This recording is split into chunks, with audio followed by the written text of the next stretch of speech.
Ang pagmamahal ay hindi lang puro tuwa at saya.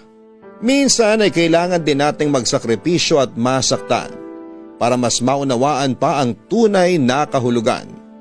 Ano ang kaya mong isakripisyo para sa ngalan ng pagmamahal? Ang pagkukulang ng oras ng isang tao ay pwedeng maging dahilan para mabaling sa ibang atensyon ng taong mahal natin.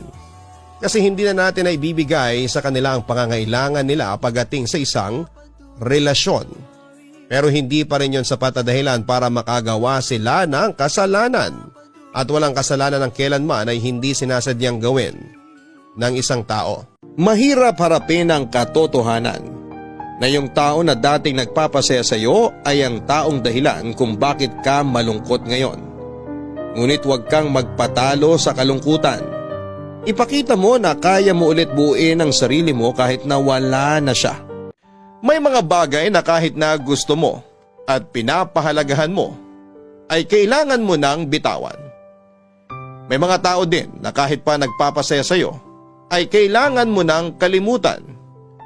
Kesa naman sa huli, ikaw din pala ang mahihirapan. Paano kung nakilala mo ang taong mahal mo sa maling panahon at pagkakataon?